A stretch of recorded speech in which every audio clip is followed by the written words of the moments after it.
Hey everybody, how you doing? Well, that's good. I'm Charlie O'Connor, and this is the PHLY Flyers podcast presented by Bet365. Download the Bet365 app and use code PHLY365 when you sign up. Whatever the moment, it's never ordinary at Bet365. As I said, I'm Charlie O'Connor. As you can see, our fearless leader, Bill Matz, is not here today. He is on vacation. He is on holiday. He's on holiday, as they say. He's on holiday. I'm still here, however. We're Fun back. in the sun. Back for our first show since the Friday post-parade show. And to help me in Bill Matz's absence, I have the one, the only, the great, the flyby, Kelly Hinkle. Kelly, hello. Thanks for joining us today. Of course. Happy to be here, as usual. I'm glad that you're happy to be here. Truly. I mean, it's good to be back. Apologies for the couple days off, but I wanted a little bit of a vacation. Never apologize for days off. The people can wait for your takes. They can wait. Your sanity required a couple of days. It did. It was nice. Yes. Nice couple days to relax. I watched the entirety of Shogun. Wasn't it good? It's really good. It was really good. Really I was enjoyed really it. impressed. I watched the entire thing on an airplane. Did you really? Yeah. It was excellent. I got through it in about 2.5 days. Yeah, it's I really started good. on Sunday night. I finished it yesterday. I It was didn't very expect good. to like it so much. The woman actress, the one who won the Emmy, she was so good. Really good. So good. So definitely Watch recommend Shogun. it. Good show. Yeah. But in addition to watching television, relaxing over the last 3-4 days, I covered practice this morning, Kelly. Hey, They had a the practice. Flyers The are back. Flyers had their first practice. I guess it would be since what? The Friday before the final game. So Yeah. 2 Fridays ago. the boys are back in town. Yeah, it was the pre-Eagles win their second Super Bowl in franchise history world. They did that. Yeah. That was a world I didn't like as much as the post-Eagles win their second Super Bowl in franchise history world. I That like part's this world a better. little bit better. Yeah. It's a totally different world. But the upshot here is the Flyers are back on the ice. Not all of them, to be clear. You still had the players who are in the Four Nations. Mhm. So Travis Sanheim, Travis Konechny are playing for Team Canada. Team Canada will obviously be playing Team USA tomorrow night on Thursday night. John Tortorella will be on the bench for Team USA, so he was not there. Bradshaw ran practice. And Sam Ersson, while Sweden is no longer playing in the Four Nations, they apparently did not require him, nor did he choose to practice, so he was not out there. Here But today. everybody else was, and that includes the 4 guys who were injured the last time the Flyers played a game 2 Saturdays ago.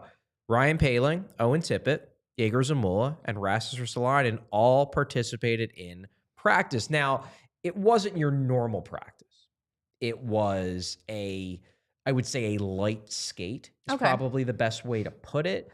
They skated around, they shot pucks, but it was not physical. They were not doing full-on drills. I think it was mostly just like, welcome back. Let's get back going. They're going to practice on Thursday, going to practice on Friday.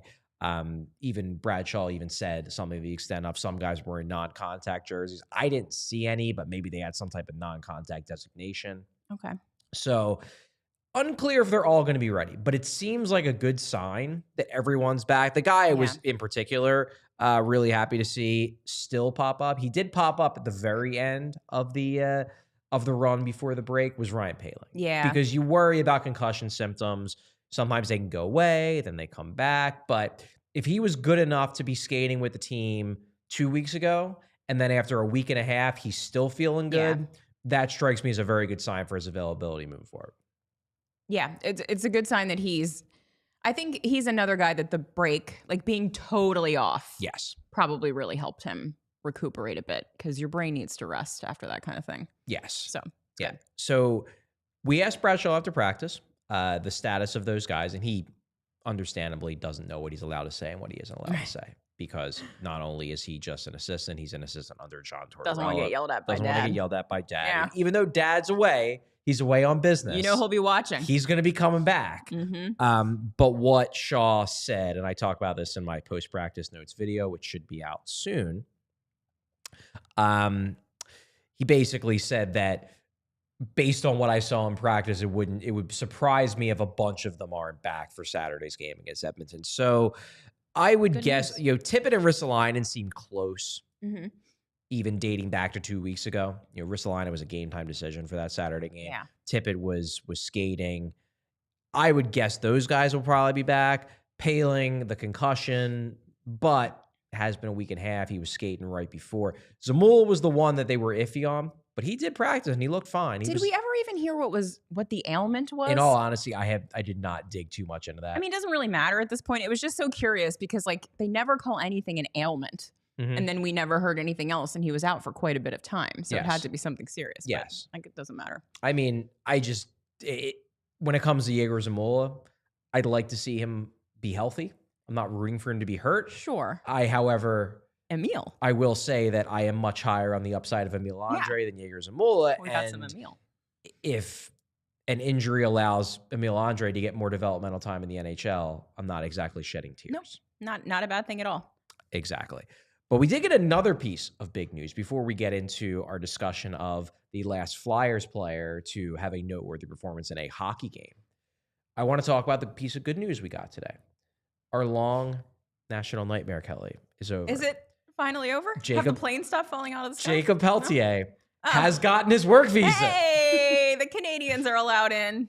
You love to see it. You love to see it. So very excited to see that kid play. Yeah, so we talked to Jakob Pelletier today after practice, and he said that last week all the paperwork was finalized.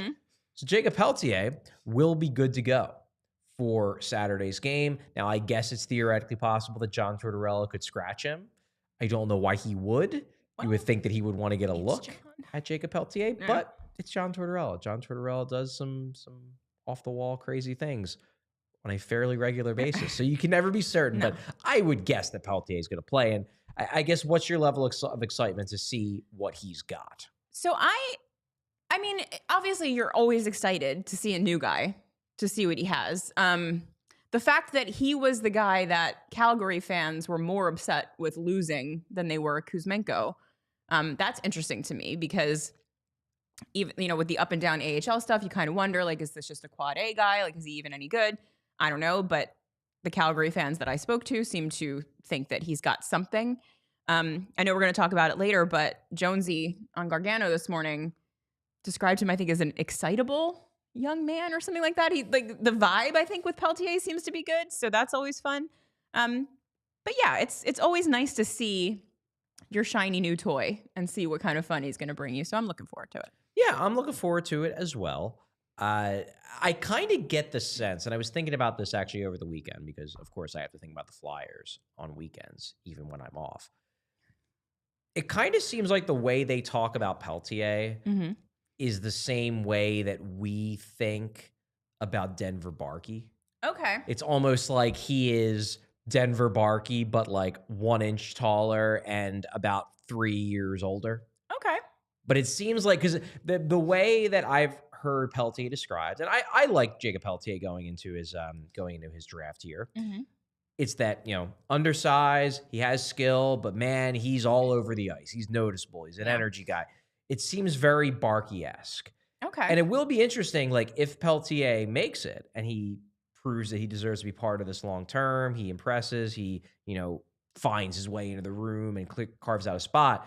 Could that hurt Denver Barkey's chances of finding a spot? Can't have two small guys. Well, it's more just like roles, because I don't think anybody's expecting Jakob Pelletier to be a 70-point guy. Like, I'm perfectly happy to have Denver Barkey as a 70-point guy and Jakob Pelletier as a 70-point guy. If they're both great, put them on the same team. Nice. I don't care. But if they're both in that like 35 to 50-point range as smallish wingers. Yeah, how many of those do you need? Like, how many of those do you really want on your team, especially when they both play the same style? It's going to be interesting. But I was thinking about that the more I read about Pelletier and about the people who really like him, they describe him in similar ways that I describe Barkey. Okay. And what Barkey could become. The idea of like, well, Barkey might end up just being a real spark plug bottom sixer, but if everything breaks right, he could be a good second liner. That's pretty much what everybody says about Pelletier. It's like, spark plug, energy bottom sixer, and then if it all comes together, he could be a second line wing. Like, it's pretty much Barkey. I do have an important question about Jakob Pelletier moving forward. So the old heads will remember Jean-Marc Pelletier. Yes, the goaltender. Back from the Phantoms days. I do. We called him Pelts. Are we going to call Pelletier? Are we going to call this one Pelts? I do not know what his. I'm calling him Pelts. Is. I, for some reason, really like Jean-Marc Pelletier. Why? I had weird opinions when I was a Phantoms fan. Don't ask me. It was like high school. Was he good with the Phantoms? I don't know if he was good or it was a high draft I was pick. just I like that. 16 and I liked him. Okay. Could have been any number of things. Okay. But yeah, I had a fond memory of Jean-Marc Pelletier.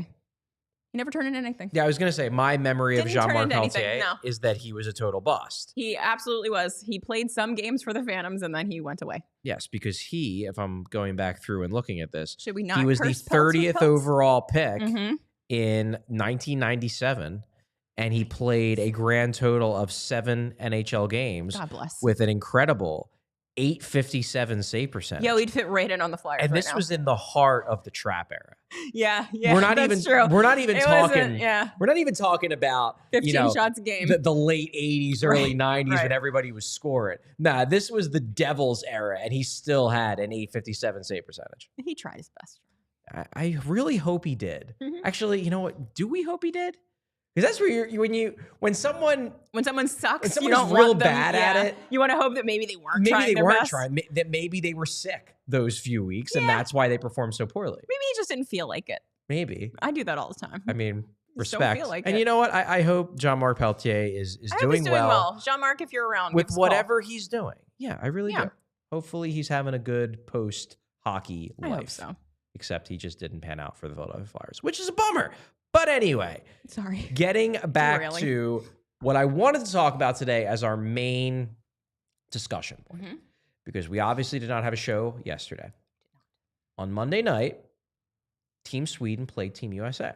Now, this game was basically meaningless in the grand scheme of things because the U.S. had already clinched their spot in, I keep wanting to call it the gold medal game, but it's just the championship game, right? Because there aren't going to be gold medals. Yeah. Every time that came Is there up. a cup? Is it just a trophy? There's a trophy. The trophy game. The trophy game. That just sounds It's awful. weird. I know. I'm going to call it the title The game. big game. The Four Nations title game. That works. Yeah. But the U.S. had already clinched their spot. Sweden already could not make it because it was already set to be U.S.-Canada. So that game, which was played at 8 p.m. on Monday night, really had no actual meaning in terms of tournament implications. Yeah. So because of that, Sweden did not play Philip Gustafsson, their starting goalie. Linus Ullmark was sick. Mm-hmm. Unclear what caused that, but he was ill. So Sam Sammy Ersson got got the nod. Mm-hmm. And on a national stage with a lot of people watching as his Team USA, Sam Ersson played quite well. 32 saves on 33 shots, leads Sweden to a win. Now, I don't think anyone would say that the U.S. was maybe playing as hard as they could have. There were guys getting hurt in the game that they were pulling out of the game. It was clear that the U.S. was viewing this more as a tune-up than something that they were taking incredibly seriously. But these are still really good players that were taking quality shots. Yeah, they still don't want to lose. Creating quality chances. And Sam Ersson, with the exception of the one goal early in the game where he gave up kind of a weak, big rebound and they finish it, played really well. So I want to ask, I assume you watched the game. I did. What were your thoughts on the play of one Sam Ersson? Did you come away, because people said they hit a lot of posts. U.S. did hit, I believe, 5-6 posts in the game. All Hockey right. Viz tagged it as 6 posts. I remember 5. It's part of the goalie's equipment, Charles. It's true. Maybe least it was when all it's- positioning. When it's in our favor, it's part of the goalie's equipment.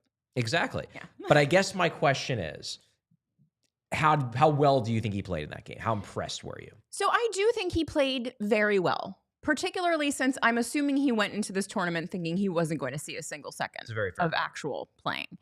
So he came in relatively cold, I'm guessing, and played a very good game against a very talented American team. Does this impact my view overall of Sam Ersson? I don't think so. Okay. If anything, I was a little bit like, how come you don't give that to us all the time? You know what I mean? Like, it was one of those like, but I mean, like, honestly, like, good for him, because eventually they're going to have to pick an Olympic team, and maybe he made a little noise for himself. I would suspect he did. Yeah, heading into the Olympics. So that's really cool. It's great for him. I'm still up in the air on Sam Ersson. It did not really change. It didn't move the needle too much for me globally. Okay. On the Sam Ersson question. Okay. And I don't think it should. It's just one game. But he did look real good. It's an exhibition game. Mm-hmm. I guess the bigger question here, though, is how much has the last month and a half, including this game, because this game is part of that sample size. It was different, obviously different skaters in front of him, different jersey on. I wouldn't say not different rules, but just a different feel. But not including this game since the Christmas break, since he came back from the Christmas break, and there was a brief injury in that stretch where he missed some time at the beginning of January, came back, but it wasn't nearly as serious as the one that knocked him out for an extended period of time over the first 2.5 months of the year. Since Christmas, he has a .920 save percentage in 14 games. He has a plus 5.78 goals saved above expected. That's using advanced metric shot location data to evaluate the quality of the shots he's faced. He's basically saved 6 more shots than expected. Yeah. Is the best way to put that. Does this run, not just this game, but this run of strong play from Ersson, not incredible play, but strong play, .920, especially in today's scoring environment, pretty darn good. Yeah, above average. Does that have you feeling better about his chances of sticking here long term? So this is why stats are good, because if you had asked me just to remember in my brain what Sam Ersson has looked like since Christmas, it's hard not to remember the Flyers as a whole over that stretch. You know what I mean? Like, it's hard, I think, when you're looking backwards over a whole bunch of games without looking at any numbers.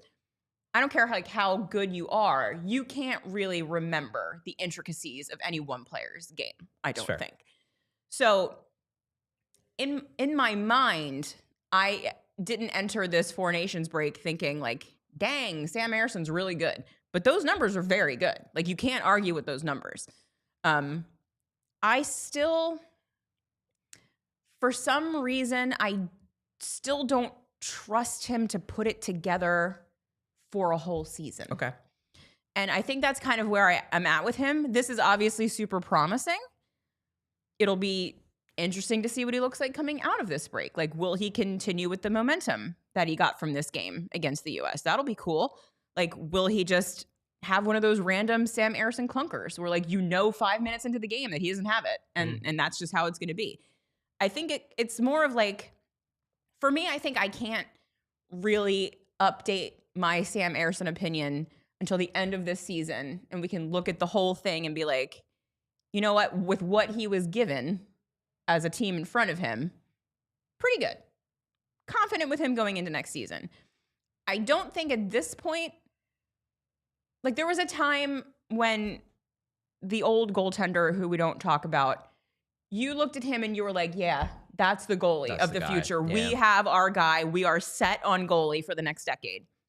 I have not ever once felt that about Sam Ersson. Okay. And that's kind of what I wish we had, and we just don't yet. Okay. I think I am more optimistic about Ersson than you are. I think you are, yeah. I think where I'm at with him is that I am confident that he is at the very least going to be a solid tandem goalie. I would feel good if you told me that in 3 years that Sam Ersson is getting 30 to 40 games a season on the Philadelphia Flyers. I would feel pretty good about that. I would be like, yeah, I think that's a role he can succeed in. Well, as a 1B guy, I think he would be pretty good. Yeah. I mean, he's shown us that as a 1B guy with a 1A that's better than him, pretty good. Yeah, I think he has the talent to do that. I'm not yet convinced that he can be a number one. Yeah. I don't think the Flyers are yet convinced that he can be a number one, because if they were, they wouldn't be talking about guys like Beavers of Ragan and Carson Bjarnason, the prospects coming in the pipeline who they're very excited about. Yeah. They would be like, well, these guys could be trade fodder because Sam Ersson's the guy, and he's the guy for the next 7, 8, 9, 10 years. I don't think they believe that. To me, it comes down to two concerns I have with him. And again, this is coming from someone who thinks he's an NHL goalie, thinks he can be an above average NHL goalie in the right role. Number one, I worry about the injuries. Yeah. Because he basically lost an entire season of groin injuries. Mm-hmm. And now this year, the groin injuries have recurred. I pushed Danny Briere in a recent press conference about that, and he more or less said, yeah, it's like something we got to keep our eye on. We can't ignore it. Groin injuries, I just worry that, he had surgery to fix it. It was supposed to not recur, and now it's the same problem. Right. So is this just a guy who, if you give him a big workload over the course of a year, regardless of how he does with the workload, is he just going to break down? Right. Can you trust him to even take 50, 55 games a year, or do you have to keep him at that 30 to 35 range? Because if you give him more than that, if you lean on him, he's going to break. Yeah. I worry about that. Number two is just that I don't know if he has the ceiling. Like, I want the clear-cut number one to be a guy who I can look at and be like, yeah, if he gets hot, he can carry us through a playoff run. That's what I want to feel about number one. Yes. I look at the physical tools of Carson Bjarnason. I say, yeah, if that hits, he could be that guy. He's big. He's athletic. The technique is getting better. I don't know what he's going to be, but I look at him as an unshapen ball of clay, and I'm like, yeah, that has number one goalie potential. I look at Igor Zavragin, I definitely see it. I see a guy who has the athleticism, already has the technique coming together. Like, yeah, he's a guy who could be the top of a tandem. I don't know if I've yet seen that in Ersson. Right. And I've seen a good goalie. Yes. And I know he's gotten hot for brief stretches at times. He was really good last season before the Carter Hart situation hit the fan. He's been strong this year. But like, if 920 is this is when he's hot, that means like he's going to go through down things. And then at the end of the season, you're going to look and he's going to have a 905. Yeah. And like, that's fine for a 1B. I just don't know if I am confident that that's good enough to be a 1A unless you have a really, really good team behind or in front of him. Yeah, and they don't. And he's not a guy that's going to steal them. I don't find him to be a guy that's going to steal them wins. You know what I mean? Like, any goalie can. They can. Well, yeah, but can he doesn't. do it regularly? No. Once a week? Once every 2 weeks? Unclear. Whereas the really good goaltenders in the league can do that on a regular basis. They can erase a lot of mistakes. And the Flyers are in a stage of their development where they're making a lot of mistakes. And so they're losing games, which is fine right now. But at some point, we're going to want a guy who can cover for those mistakes that become a little bit more rare. And I don't have a ton of confidence that Ersson is the guy that can do that on a regular basis. I just don't know if he's the guy who I want to be handing the net to, even if he proves that these groin things are, a one-time or a second-time thing, but they're not going to recur. And he can handle 50, 55 games a year. I just don't know if I believe in his talent enough to just hand him those reins and be like, yeah, at the end of the year, if we give him 55 games, he's going to finish with a 913, 914 save percentage. I don't know if he's that good. I think he's good. I don't know if he's that good. No, I think his ceiling is what you said, a good 1B. I don't think he's the guy that you put all of your faith in. Yeah. And maybe he proves that he can be. These final 25 games of the year, I think they're going to be really interesting for Sam Ersson because they've made it clear he's going to get the lion's share. Back-to-backs, they're going to go with the backup, which is probably Fedotov. Right. I don't know how they're going to maneuver Kolosov in here. He practiced today with the Flyers. Oh, he didn't come back? Because didn't he go back? He did not go back. Oh, I thought he went back. Yeah, we talked about that. Okay. That he believe he went back home. I think he went back to Belarus during the break. Yeah, that's what I thought. Yeah. Oh, you were saying go back to Belarus. Yes. I thought you were saying go back to the AHL. No, but theoretically, he could have gone back over there and been like, I guess so. Not coming that back. is true. He could have not come back over the Atlantic Ocean. If he wanted to be a little baby about it. But it seems like he's maybe worked through that temper tantrum stage that he was having. It seems like both sides have agreed that it's important for him to be here. Yes. And that the Flyers are going to do what they can to keep him as far away from Lehigh Valley as possible. And he's going to do what he can to commit to the Flyers. It seems like that's where the two sides are at. But here's my last question before we go to an ad break about Ersson versus the backups. So looking at the numbers, Sam Ersson has played in 31 games this year. 30 of those were starts.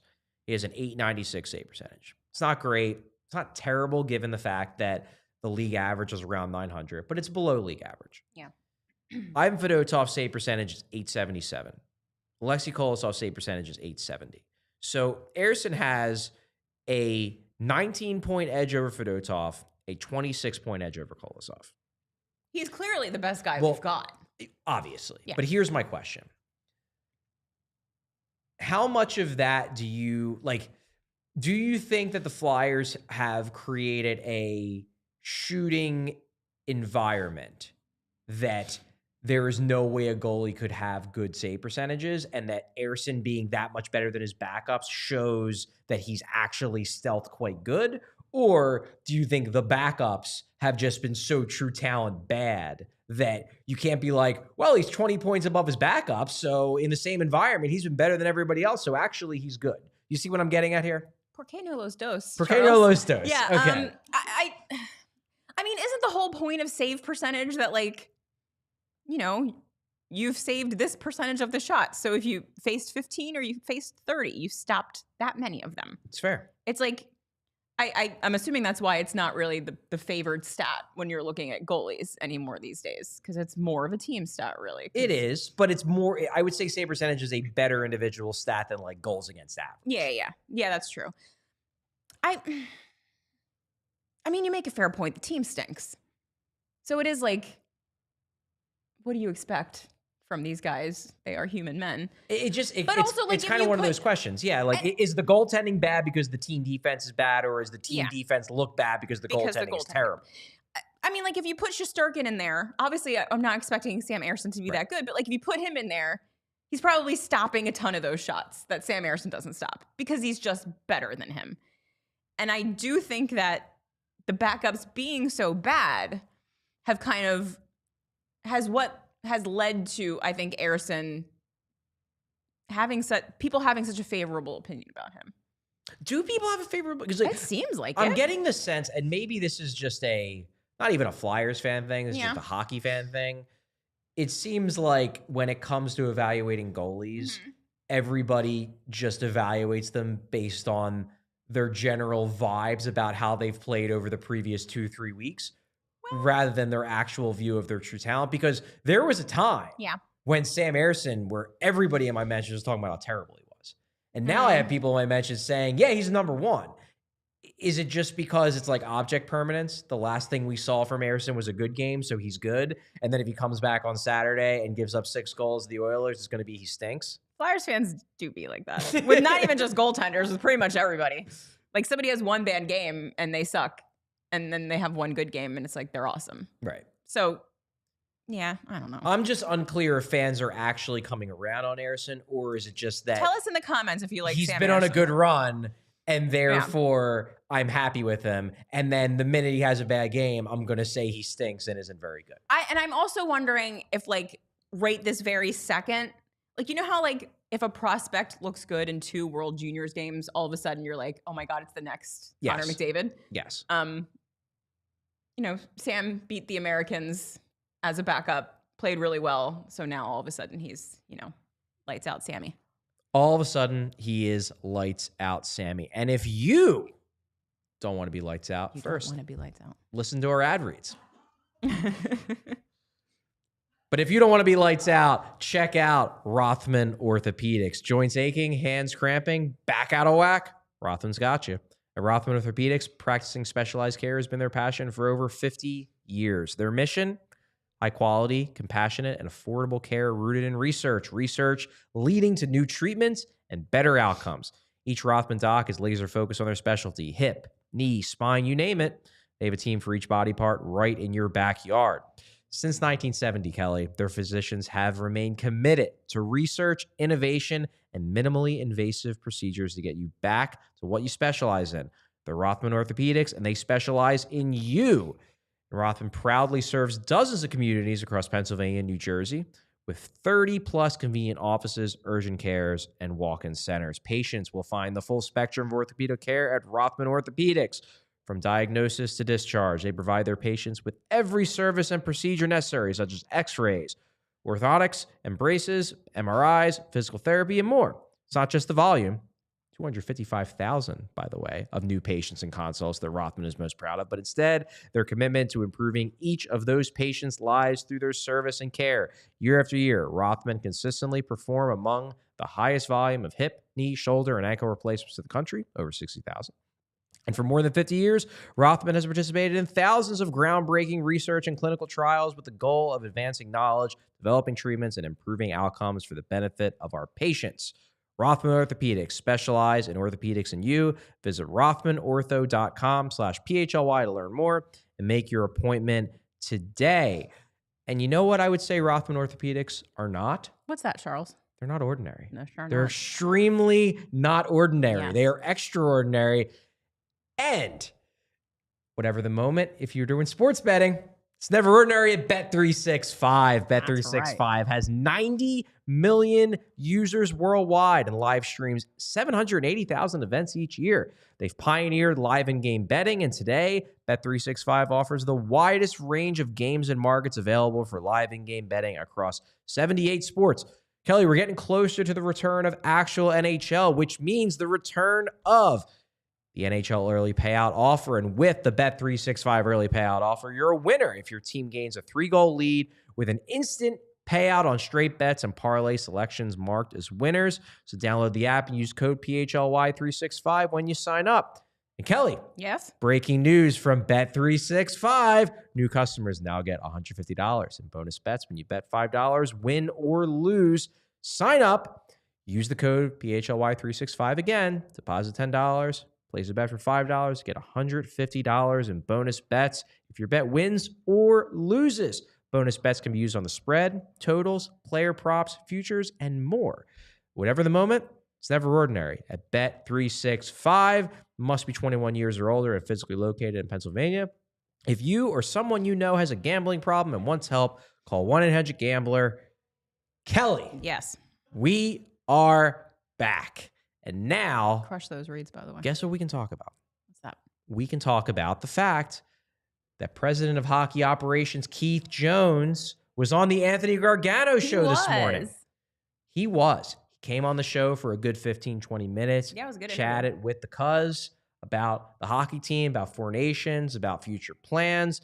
And I wanted to use this as the transition because he did talk a bit about Sam Ersson. Mm-hmm. And I thought it was interesting, very interesting, that Jonesy not only defended Ersson, because I don't think Anthony came at it as critical of Ersson. He was speaking about Ersson's strong play in the Four Nations. But he definitely was supportive of Ersson. That Jonesy's quote was, he's quietly had a pretty good season for us. Ersson's numbers are, and this is Jonesy's quote, Ersson's numbers are relative to where we're at in the standings, very good, especially in the last couple of months. I'm excited about where he's headed. Jonesy expressed optimism about him being able to use this game as a springboard for the rest of his season. By this game, I mean the game against USA. Do you think that this is Jonesy blowing smoke and that they're actually just saying this because what else are they going to do? He's their only clear NHL caliber goalie. Or do you think the Flyers are legitimately very excited about Sam Ersson and feel like he's developing well this season?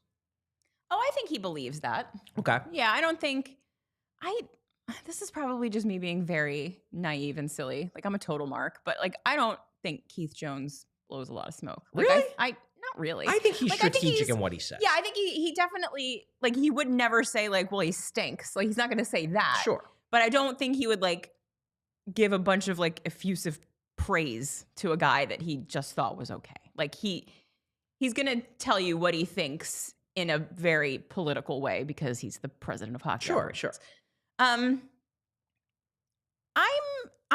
assuming that they feel the same way about Ersson that you do. That like, yeah, he's good, but like, is his groin gonna hold up? Can he play 60 games? I don't know. We don't know the answers to those questions. So like, yeah, we think he's good, but we're not. I'm sure they're not like penciling him in to be the goalie of the future. I think that they are like the rest of us, kind of like crossing their fingers to see what these other two guys turn into, because the potential is for them to be the clear-cut number one. And guy. Kolosov. I know a lot of people are out on him, but they wouldn't be keeping him around. They wouldn't be bending over backwards for him if they didn't think he had legitimate number one goalie potential. Really? Yeah. They love the athleticism. I mean, it's good, but like, he hasn't even been good in the AHL, though. Yeah, but I mean, he's I guess still he's young. still a child. And Yeah, I also, mean, whatever. He could be his something. AHL time has been odd. You know, Yeah. it's not like he ever really wanted to be there. So I don't have any trust in what's going on up there in Lehigh Valley.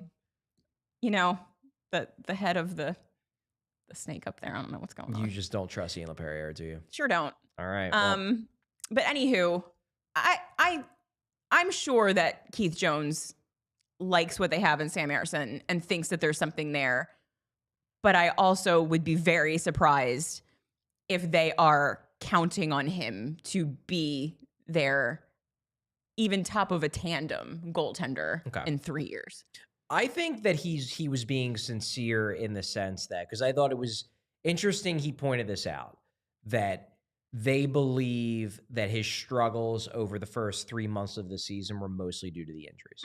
That was not driven by talent or driven by him, getting figured out by other NHL teams. Sure. They believe that he started out okay, got banged up, came back, got re-injured, came back, was out of sync, played poorly, and then since he's gotten back into a rhythm and gotten over the injury, that he's playing like a legitimately good goalie. I think they believe that looking at his full season numbers, probably in their mind, and this isn't necessarily my belief, but in their mind, they think it's probably a little unfair because they feel like his numbers were deflated a bit by the fact that the injury made his season look worse than it actually is. I think that's their honest view. And I could accept that if this was the first time this injury had occurred. Okay. And this was a thing that happened and now he's back.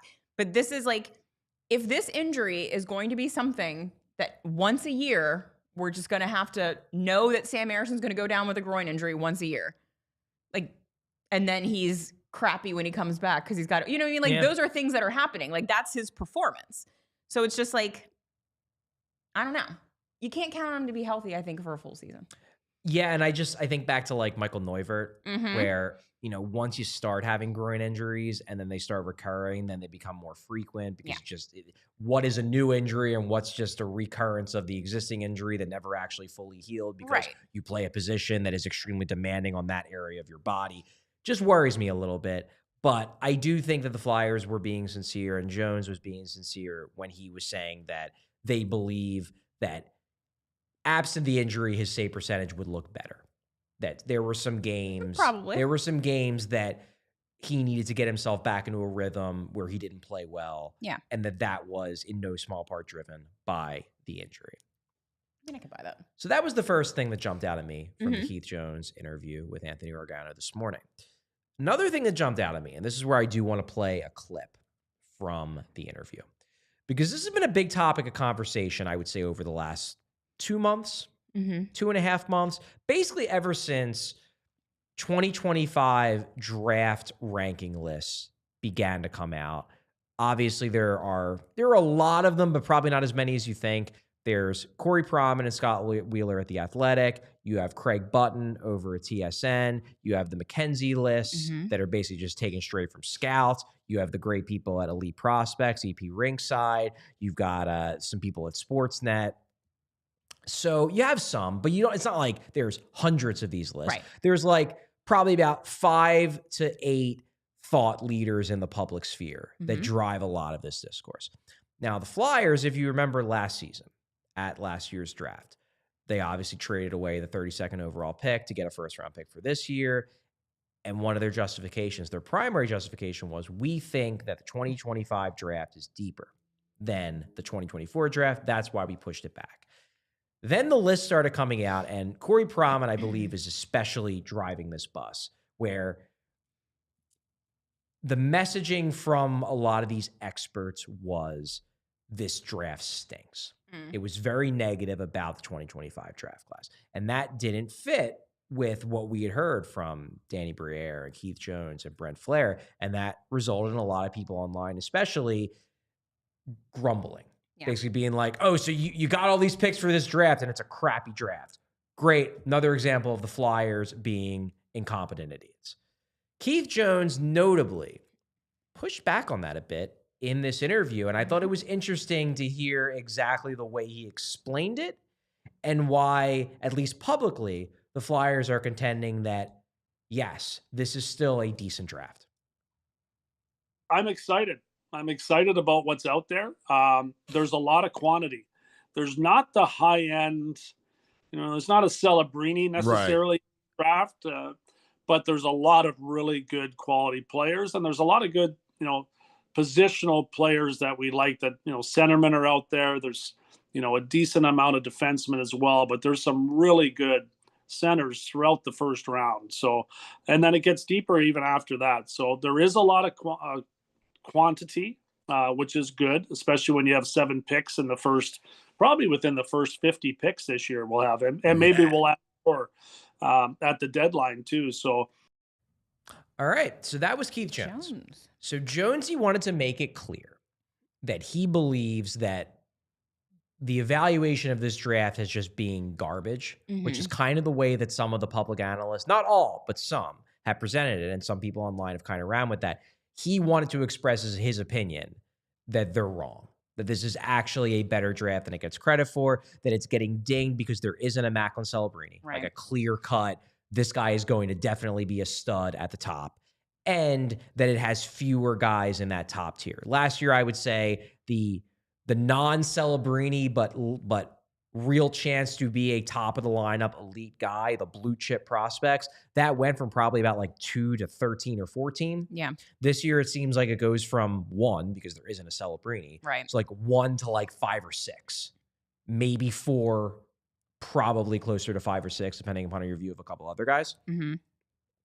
What Jonesy's basically saying is like, yes, there are fewer of those undeniable, definitely blue chip, will be ranked in the top 20 in every prospect list types of guys. But the next tier, guys who still have the potential to be top half of the lineup guys, and some have very high upsides as well, that group is bigger than it was in 2024. And I just thought that was an interesting point, because I was wondering if they were going to try to pivot, if they decided that, this draft isn't as good as we thought it was back in June of last year, if they were going to start trading picks for 2026.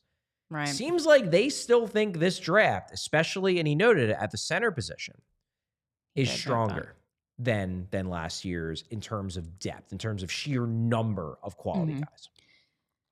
And so I can see why this upsets people, because what the Flyers need is top-end talent. Like, they don't need any more really good middle-of-the-lineup guys. Like, we're swimming in those. And some people have convinced themselves that the only way you're going to get top-end talent is to draft it. Right. And if there's no top-end talent in this draft, but there is. We're not. I'm just saying, like, this is what people are thinking to themselves. Like, if the experts are telling me this draft stinks, that means the Flyers aren't going to get a guy that's going to move the needle, which means that this entire draft is a failure.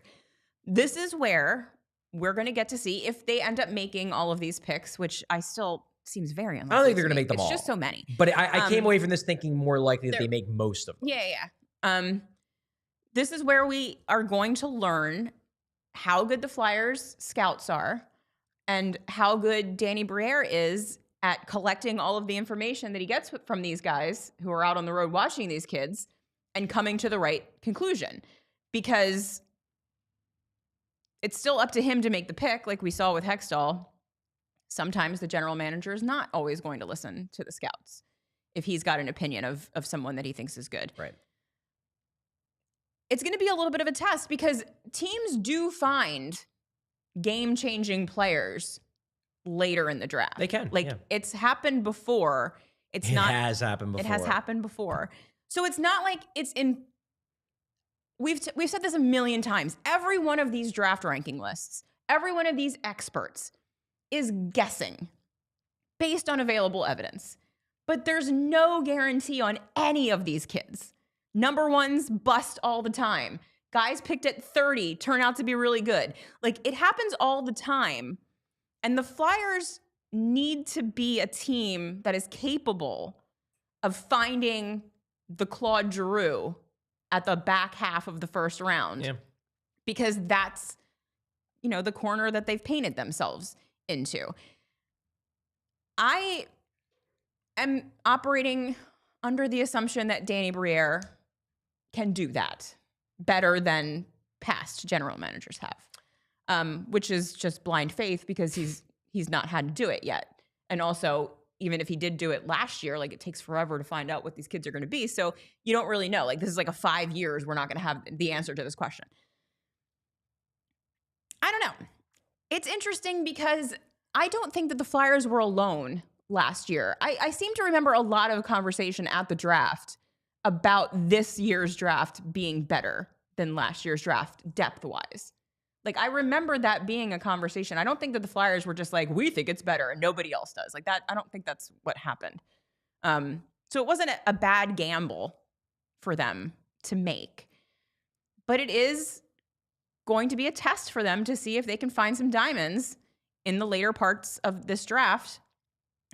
And we're unfortunately not going to have an answer to that question for several years. Yeah, I think the big thing here for me is that, because I went back through and I looked at my evaluations in 2024 of the 2024 draft. And I haven't finished. I've really not even truly begun my 2025 evaluations. I've watched tape of some of the top guys, but I haven't really dove into how deep I think that class is. By May, I certainly will have a strong idea of just how deep I think it is. But I'm going back through my view of last year's class, just because I want to explain the way I think the Flyers are looking at this year's class. So last year I had tier 1, Macklin Celebrini. And tier 1 basically means 90+% chance he's going to be a really, really good NHLer. Like top 3 prospect in the NHL, if not best prospect in the NHL, clear-cut franchise player.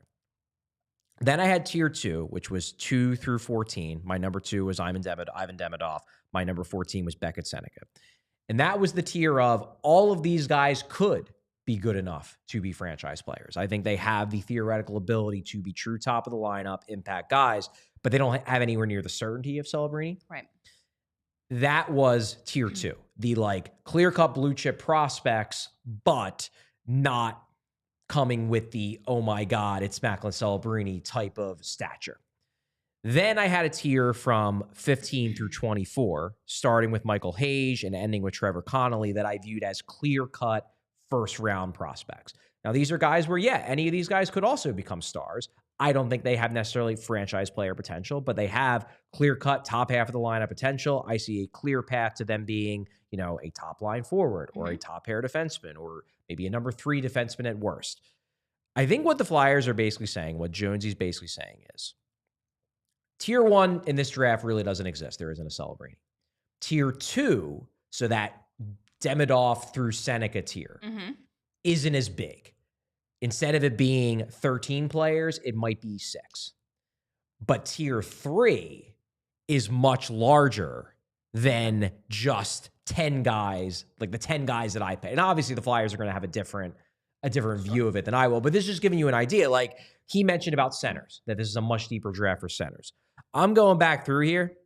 In terms of guys I gave top first round grades to before the draft that I believe could stick at center, it was Macklin Celebrini, tier 1, Berkeley Catton, tier 2, Caden Lidstrom, tier 2, Konsta Helenius, tier 2, and then in tier 3, I had Michael Hayes, and I had Jet Luchenko.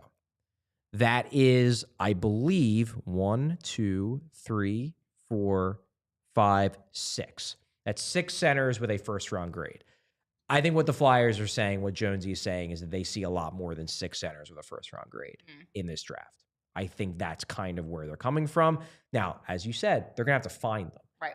But like you can't take a piece of crap and turn it into a diamond. No. There has to be something for you to shape and polish and mold to make it a diamond. And I think what Jonesy is kind of hinting at is that he believes there are more potential diamonds in this draft than there were last year, even if there are fewer diamonds that are mostly polished and cut at this point. And this is the point at which fans have to decide if they have faith in this process and the people leading it or they don't. If you don't, that's fine. Right now, we have no evidence to suggest that the Flyers know what they're doing draft-wise. Like, they took Michkov, but that wasn't really a choice. Like, that was a very easy it was still a choice that was thrown at them. Yes, you have to take Michkov if he's there and he's willing to play for you. We don't know yet if Jet's going to pan out into something. It seems like he's going to. It seems like at minimum third line center based on what we saw last year. And that's pretty good. But I don't know, like the draft thing is tough because again, like we're going to see what they do in this draft and everyone's going to form an opinion. But like there's going to be zero evidence for the result of this draft for at least like 3 or 4 years. We're going to have no idea if it was good or bad. Like we still don't know, like we don't know for sure that Oliver Bonk is going to be something. Everyone was really mad when they took him. And it seems like he's going to be something because he's been pretty good. He might not be something, but again, like everyone was so pissed that they took him and not Perot. Were you wrong about that when you were super mad about it? Like people are a draft party. Perot still looks real good. I know, but I'm just saying. Bonk looks good too, right? He looks good. I don't know. I feel like people form opinions about drafts and prospects very quickly based on little evidence outside of vibes and what other people tell them. I think there are some people that do a lot of research, and then those people kind of drag everyone else into the fight with them. I think there are some people that do a legitimate heavy amount of tape and stat work and whatnot. And then a lot of people just kind of are like, I like that person. So whatever, he or she says must be true. Well, yeah, like Wheeler or Pronman or whatever. Are you talking about like just dudes on the internet? I'm just talking about like the general hockey draft Twitter. NHL draft Twitter. No offense to any of those people, but like, you're not professional scouts, bud. Like, I mean, in fairness, I guess neither are Corey Pronman and Scott Wheeler. Yeah, but they're professional writers. Yeah. They're not professional scouts. Fair enough. I don't know. I'm not ready to damn any of the picking that Danny Briere has done yet because I can't based on the available evidence.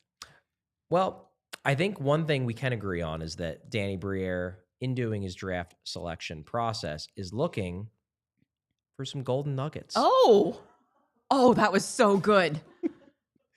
And if you are looking for some golden nuggets, for the past 30 years, Golden Nugget Jewelers has operated out of the very same location in the heart of Philadelphia. Customers from across Pennsylvania, New Jersey, and even Baltimore and New York City come to Golden Nugget Jewelers to find that perfect engagement ring or wedding band. Their staff is highly trained and dedicated to providing a personalized shopping experience. And I know Valentine's Day has passed, but we're heading into the summer months. Maybe you want to get engaged with great backdrops in the spring, with the sun out and all the greenery and the flowers. Well, if you're interested, there's a vast selection of engagement rings and wedding bands, along with high-end watches, fashion jewelry, and sparkling diamond necklaces, bracelets, earrings, and more. Receive a final cleaning and written appraisal with every engagement ring purchase. Golden Nugget Jewelers also, it's been a family-owned and operated business since 1987, right there on Chestnut and 8th in downtown Philly. You deserve an expert and the best price. Golden Nugget Jewelers, where Philly gets engaged. Visit goldennuggetjewelry.com today to learn more. And I also want to tell you about our sponsors, our friends at Glatt Hair Restoration. So if you have followed John Marks, now one of our colleagues here at PHLY, if you followed him for years, you know all about Glatt Hair Restoration. It's now part of the Morgenstern Center. It's under the direction of renowned plastic surgeon, Dr. Ken Morgenstern. Doctors Glatt and Morgenstern shared a remarkable bond that spanned many years as colleagues and friends, from collaborating on critical research studies to working together in the operating room. And it is now, as I said, under part of the Morgenstern Center, but it's the same peerless approach to care, the same expert team, same unmatched Glatt system, same state-of-the-art location, same stellar results. Each member of this exceptionally trained team brings 30-plus years of industry experience. Hair restoration, all that they do. Each patient receives a complimentary one-on-one consultation to pinpoint the best course of treatment. Caring patient advocates work with you from the first phone call to the last follow-up visit. They understand that this decision can be emotional and challenging, and they're here to help make your experience simple and stress-free. Because Glatt Hair isn't just about restoration, it's about innovation. Their breakthrough treatments really do dramatically change lives. Bald is now optional. If you want to improve how you look and how you feel about yourself, Glatt Hair has the right treatment for you. Regain your confidence. Visit glatthairmctr.com or call 610-980-4000 to get started. Kelly, we are back. We just got through talking about the draft. Now I want to talk about the trade that was made. The Farabee Frost deal. Keith Jones, understandably, was asked by Anthony about that trade. And he echoed things that Briere said, but I thought it was interesting what he emphasized. Because Briere, I think, was speaking more when he talked on the trade, more as someone who this was a hard trade for him to make because he personally knew both players, especially Morgan Frost, very well. He was open about the fact that Morgan Frost was the first player that he worked with directly on a major project after joining the Flyers organization officially. So he was more speaking, I think, from a personal standpoint. Jonesy spoke a little bit more from a bigger picture asset management, hard decision standpoint.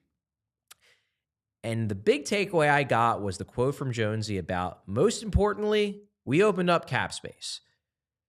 This really at its core was a case of they were terrified of that Farabee contract, and they didn't want to be the one to give Morgan Frost his next contract because he was going to get a raise. Was that the vibe you got? Because that was the vibe I got.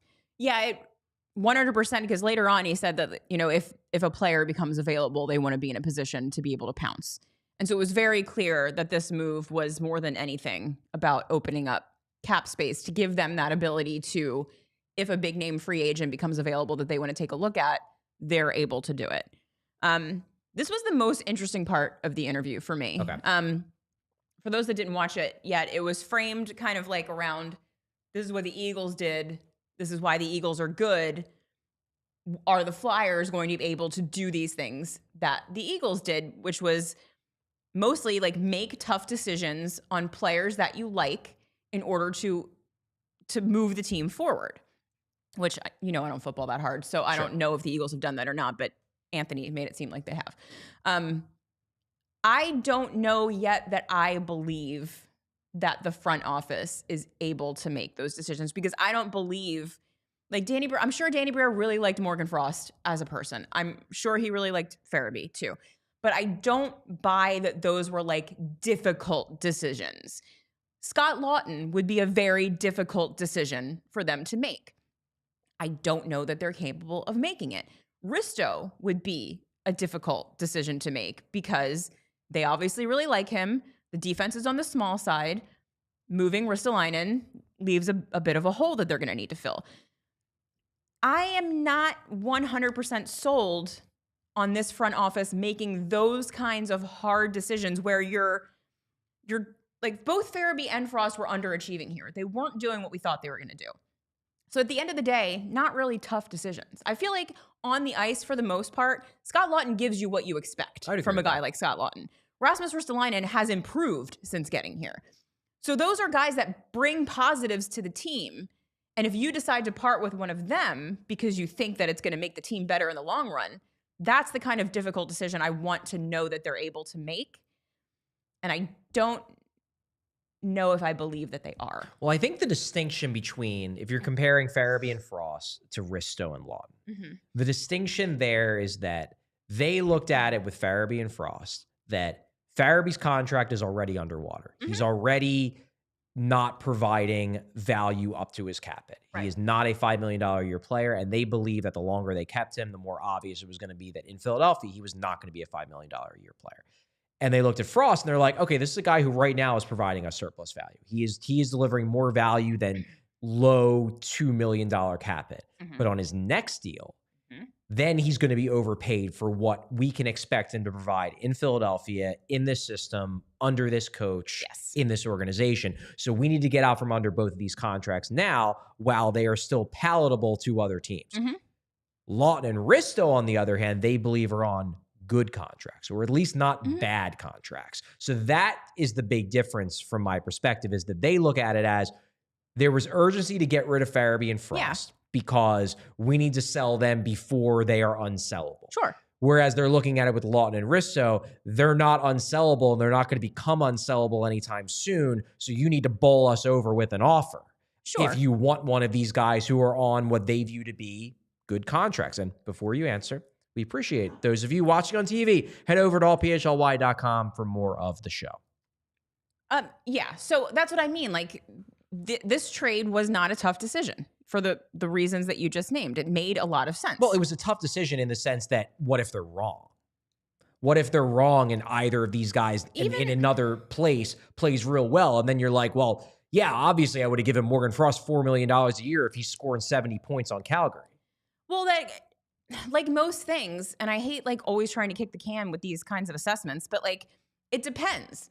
Like, if they're able to go out and offer sheet one of the sick players that's available this summer or next, or if they're able to sign a big name free agent that fills the hole at 1C or 1D because they opened up this money, then yeah, it was a good move. If they don't do anything with it and both of these players turn out to be good, then yeah, you probably should have kept them. But like, if you take the money that you made and you do something good with it, which they could, then it's a different situation. So again, like most things that Danny Briere has done so far, all of this has to fit into the larger picture of what this team is going to be in 2 or 3 years. My thought is just like, with Risto especially, like, you saw what he was in Buffalo. You saw what he was when he first got here. You absolutely fixed him. Yeah, you did. He's good. Yeah, he's a good player. You could probably get some very good value sending him to a team heading to the playoffs that wants some size on defense. Like, I'm assuming they would be willing to at least give up a first-round pick. It would be insane to me not to do that. And when he specifically said, like, we're not shopping those guys. Like, obviously, like, they'll listen to offers, but we're not actively shopping them. Like, in my mind, it would be cool if they were actively shopping Risto, because that's a valuable asset that you don't really need, that if you moved him for the right package could make the team better in 2 or 3 years. I would agree with that. I definitely agree with that on Risto. Yeah. That Lawton is, you know. If I were the Flyers, I would be not merely listening on Risto, but actively pushing him to other teams. Yes. Being like, what do you want to give us? Like, he's on the market, so tell me what you'll give me and we'll talk about it. Not just like passively waiting. That's fair. For someone from the Maple Leafs to call you about Rasmus Ristolainen. That's fair. Yeah. And I'm of the opinion that, like, Danny Briere should say, I'm only going to trade Ristolainen if I don't have to retain any salary and you give me a first round pick. That's play hardball for sure. But if it comes down to it and someone offers a second round pick with no salary retention for Risto, I'm taking it. Yeah. I don't know if the Flyers would do that because number one, they seem to have the belief, and this might be true. They have the belief that there's no rush, that if we wait, that Ristolainen, he has multiple years left on his deal. We could get, if we hold out, we could get that first round pick over the summer or at next trade deadline. They believe that. Number two, and this is something I really don't agree with. The first, I at least see where they're coming from, and that's just a gamble. You're just betting that he stays healthy and he keeps playing well. Doesn't turn into a pumpkin, but like, I can see that perspective. They seem to also believe that keeping Ristolainen, his presence helps the development of the smaller, younger defensemen. That if they were to trade him, they risk their defense becoming too small. Yes. And that therefore that will hurt the development of guys like Drysdale and Andre and York. I don't personally buy that. He's not even on the ice with them at the same time. At most he would be on the ice with one. Yeah. At most. Right. So if someone's going to smash Emil Andre into next week, like, they're going to do it if Risto's there or not. And Risto, like, he's not like a goon. Like, he doesn't really fight. Like, what's he going to do? Like, hit a guy too? Like, I don't know. That seems like a very silly reason. I personally don't buy. I think the Flyers honestly believe it. I'm sure they do. But I don't buy it. And I do think a lot of it, which is why I do, to a point, agree with you in that this is a hard decision in a way that Farabee and Frost wasn't. Yeah. I think what it really at its core boils down to with Ristolainen, and I think Jonesy probably, if you hook him up to a lie detector, he would probably admit this. I think it just makes them feel better to have a big physical defenseman on their back end. It makes them feel better just about the fact that he's there. Yeah, they don't want a bunch of small dudes on defense. Yeah, no way. That, like, well, if we have Risto, then no one can say that we have a small, wimpy defense. Yeah. And that, like for example, if Emil Andre gets hurt because he takes a big hit and Rasmus Ristolainen is on that defense, no one can say that he got hurt because we don't have size back there. Whereas if he gets hurt and Ristolainen isn't there, then it's going to be, well, he wouldn't have got hurt if we would have had Risto because no one would have done that if Risto wasn't there. You know how dumb that is, though. It's real dumb. But I do think that probably is part of it because it's the same thing with Delorier. Yeah. They feel better that Nick Delorier is on their team, even if Nick Delorier doesn't play in most of the games. Just because he's there. Right. It just makes them feel better about the fact that he's there. And I think trading Rasmus Ristolainen is the right move. I really do.